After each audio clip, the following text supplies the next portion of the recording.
silang pakialam. Gobyernong tulog, lasing sa kapangyarihan. Sadyang pipiliin pa bumiyahe, makihalubilo sa Canada, sa mga dayuhan sa Amerika, habang ang Pilipino ay nagdurusa sa gasulinang hindi abot kaya, pagkain ginintuan at napakahirap na buhay. Wala silang pakialam. Pagkat itong gobyerno ay bangag, walang malang. Yusek, ano po ang reaksyon ng Malacanang sa naging pahayag ni Senator Amy Marcos na ang administrasyon ay tulog at lasing sa kapangyarihan at tila nawawala na po yung focus ng administration sa mga mahahalagang issue? Napanood po natin mismo, personal, ang nasabing pagsasalita at pagtatalumpati ni Senator Amy Marcos sa INC rally kagabi. At ito po ang komento ng PCO bilang kumakalaban at lumalaban sa fake news. Namutawi kay Senator Amy Marcos ang mga salitang magpapaigting ng galit sa gobyerno. Ang paninira sa Pangulo at sa gobyernong ito. Nakakaawa. Nakakaawa ang mga obstructionist na tulad ng isang senadora. Nagre-rely, gumagamit ng fake news para makapanira lamang at para kalat ang mga ganitong klaseng maling impormasyon. Pero mas nakakaawa ang mga taong pumalakpak habang nakikinig kay Senator Amy Marcos. Dahil malamang hindi nila alam na ang mga sinasabi ni Senator Amy Marcos ay mga kwentong walang basihan. Nakakaawa dahil malamang ay hindi nila alam na sila ay ginagawa lamang mangmang. Sinabi natin na nadinig natin ang kanyang mga sinabi. Ang unang-una yung bilanggit ay wala daw pakialam ang gobyernong ito. At may binanggit pa siya tungkol sa paggamit ng illegal na droga ang gobyernong ito. Pero ang tanong natin, ngayon ay sigasig ni Senator Amy Marcos na manira sa gobyerno. Samantalang 2019 siya ay senadora na. 2016 siya naman yata ay gobernador. At kilala naman niya ang dating Pangulong Duterte.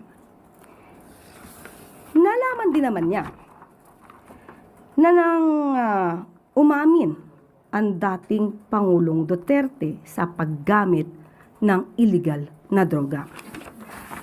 Pinaghandaan po natin talaga ito para maipakita natin kung sino ba talaga ang gumagamit ng illegal na droga sa panahon na siya ay Pangulo na. Pero sa mga pag-amin na ito ni dating Pangulong Duterte, tumahimik siya at wala siyang anumang pintas. Maliban pa dyan, bakit natin sinasabi na walang basihan ang kanyang mga sinasabi? Dahil pinag-iigting niya ang galit sa mga farmers at mga mangingisda na mga kababayan natin at sinasabing walang tulong na pinapaabot ang gobyerno. Hindi natin alam kung Senator Amy ay bulag, nagbubulag-bulagan o talagang pinipikit lamang niya ang mata niya sa katotohanan para magamit siya sa paninira sa gobyernong ito. Marami na po ang naipaabot na tulong ang ating gobyerno, lalong-lalo na sa ating mga magsasaka at sa mga mangingisda. Ilan lamang ito sa ibibigay ko sa inyo na mga ebidensya. June 30, 2026, 186 Pangasinan fisherfolk received livelihood grants. Bago lamang po ito. So nakakataka kung bakit hindi po yata updated si Senator Amy Marcos sa mga pangyayari, sa mga programa ng gobyerno. At April 12, 2026, PBBM strengthens support for farmers and fisherfolk. So ano po ang kanyang basihan sa pagsasabing hindi tumutulong ang gobyerno sa mga magsasaka at sa mga mangingisda natin? At ito pa po, June 12, 2026, PBBM Food Assistance Program reaches 703 Camiguin farmers, fisherfolk. So, hindi po ba mas nakakaawa ang mga taong nakikinig sa kanya?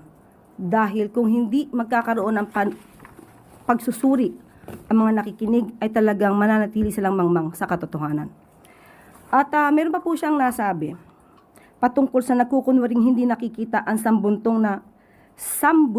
na ebidensya ang dose-dose ng testigo. Itong baha at flood control na lulunod sa atin lahat. 2019, naging senadora si Senator Amy Marcos. 2020, uulitin natin. Umamin si dating Pangulong Duterte na marami siyang ghost projects. 2018, nagsabi si Congressman Andaya na maraming flood control projects na hindi maayos. Nasaan siya? Nagpa-imbestiga ba siya? So, ang nakalamang, bakit nung panahon kaya ni dating Pangulong Duterte, siya ay nanahimik? At ngayon lamang siya nag-iingay habang ang kanyang kapatid, si Pangulong Marcos Jr., ay masigasig na mapanagot ang dapat na mapanagot. Naniniwala po ba kayo na ito ay may bahid ng politika? Obviously, halatang halata. Alam naman natin kung sino ang kanyang ipinagtatanggol at sino ba ang nais niyang hindi na sana mailagay sa isang paglilitis. Hi, Yusek. Good afternoon. Yusek, you said so yourself that the senator's speech has grave impact against the government at NBI po yung in charge sa pag-hold accountable ng mga nagpapakalat ng fake news. But does Malacanang think it's high time for Senator Marcos to be held accountable for spreading disinformation? Hindi lang ito pagkakalat ng fake news. Paghahasik nga ng puot sa ating mga kababayan. At ano ba ang nais nilang mangyari? Noon pa naman niya nais umalis sa posisyon ang Pangulo. For what? Para iluklok ang kanyang kaibigan, ang Vice Presidente. Hindi lang ito simpleng paninira. Hindi ito simpleng pagbibigay at pagkakalat ng fake news. Paghahasik ito ng puot.